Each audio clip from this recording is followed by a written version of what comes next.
السلام عليكم ومرحبا بكم في فيديو جديد. في هذا الفيديو غنهضروا على يسرا ستيل والانتقاله ولا التغيير الجديد اللي كاين في حياتها. اول حاجه غنهضروا عليها هو العنوان المثير للجدل اللي هضرات عليه في واحد الفيديو، قالت بلي غتعطي الدار لباها يسكن فيها. من خلال العنوان غيمشي بال بزاف الناس باللي غادي يسكن معها في دار جديده، ولا المهم شي فتره بين ما لقاو الكرا ولا هكا، يعني شي مساعده باش يقدروا يتانستالاو بين ما لقاو دار جديده يسكنوا فيها، يعني دار ديال الكرا.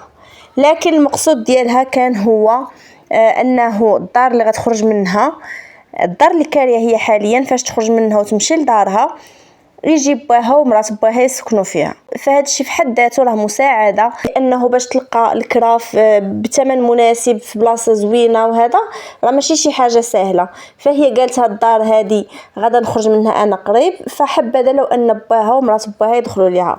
والغريب شوفوا سبحان الله الاقدار كيفاش الاحوال كتبدل. هذيك الدار هذه فين ساكنه يسرا هي فين كانت ساكنه لبنينو قبل ما يخرج راجلها من السجن. وفاش طلقات يسرا هبطات هي لبنى، اخذت دار صغيره في نفس العماره وخلات يسرا في هاد الدار هذه اللي بقات فيها لحد الساعه. يعني كيف ما هي قدمت ليها المساعده في واحد الوقيته، دابا دارت الايام ودارت الدوره وعاود يسرا رجعت ليها الخير. داكشي علاش قال لك دير الخير تلقاه. في واحد الوقت يسرا كانت كتقلب على الكرا وعاد كتطلق وحامله، وهذا لبنى اقترحت عليها باش تجي تسكن في هذيك الدار. ودابا دارت الايام وتبدلات الاحوال، ويسرا دابا اللي كتقدم لهم يد المساعده، يعني بحال لقات لهم الكرا. هما راه غيخلصوا كراتهم بوحدهم وكل شيء، ولكن غير هذيك المساعده غير في انهم يلقاو الدار. ايوا كان الرد ديال بوكري شابها انه حتى يفكر. من طبيعه الحال غادي يبغي يتشاور مع لبنى واش تبغيني ترجع لهذيك العماره وهذيك الدار ولا لا، فغادي يرتبوا اموراتهم. وكنظن غادي يجيو ليها لانهم مده وهما كيقلبوا على الكرا مازال ما لقاوش، لانهم كل لقاو الكرا اكيد غادي يصوروا فيديوهات وغادي يقولوا باللي احنا دار جديده الكرا كذا كذا، غادي يهضروا على ضروري غادي يصوروها. فهما لحد الساعه مازال ما حطوا حتى شي فيديو، يعني مده ديال شي 3 سيمانات تقريبا لبنى ما حطات شي فيديو. مع العلم كانت يوميا كتحط فيديو وفي الليل كتفتح لايف، حيت هما ماشي من النوع اللي كيغبر على السوشيال ميديا الا لا كان شي ظرف طارئ ولا شي حاجه، وكيكونوا كاع عندهم مشاكل ولا شي ظروف صحيه وكيصوروا فيديوهات. فهاد الغبره هذه ربما جايه من داك الياس اللي جاهم، خصوصا انهم بجوج بهم كانوا دافعين في ديور وغادي يدخلوا للديور ديالهم. فجاه كتهبط لهم المشاهده، ما بقى حتى شي حد كيتفرج فيهم، ما بقاوش لاقين باش يكملوا الخلاص ديال الديور. فربما هذا هو السبب ديال انهم ما بقاوش كيحطوا كاع في اليوتيوب، لان التشجيع الوحيد باش الانسان يكمل في اليوتيوب ويبقى يحط الفيديوهات هو المشاهدات تكون طالعه. فدازوا حتى هما في واحد الفتره كانت عندهم المشاهده، داروا فليسات نيت صحيحه، اللي دار الذهب داروا، اللي دار مشروع داروا، بحال بوكريشه دار محل كبير، لبنينو دارت الذهب ديالها. يعني دوزوا فتره اللي دخلوا من اليوتيوب فليسات صحيحه. لكن دابا شاءت الاقدار ان المشاهده هبطات، ما بقاوش لاقين باش يكملوا الخلاص ديال الديور ديالهم.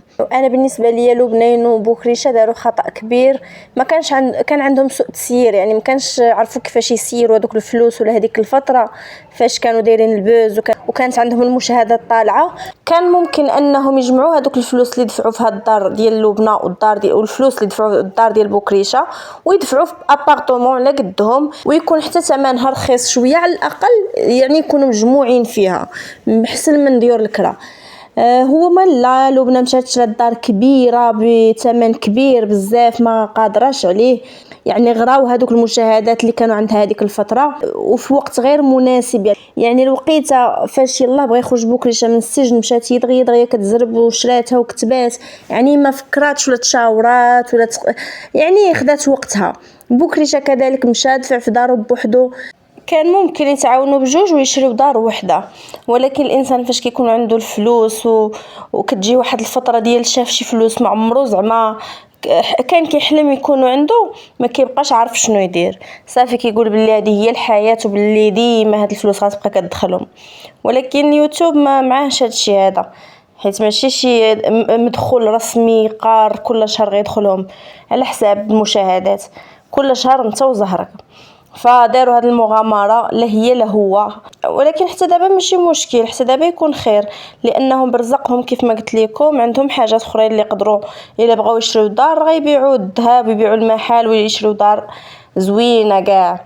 ولكن هما لا، ما باغينش يبيعوا داكشي ديالهم، باغيين يكريو. ومن هاني تيستعطفوا الناس باش يعاونوهم، لانهم داروا فيديوهات باللي صافي الحلم ما بقاش غادي يكمل ودار الاحلام ديالهم صافي غيسمحوا فيها وداكشي كامل. ايوا نرجعوا للموضوع ديال يسرا والدار ديالها الجديده. كتبان متحمسه بزاف، بغات دير شحال من حاجه، تعاود الفراش، تبدا فيها حياه زوينه هي وولدها.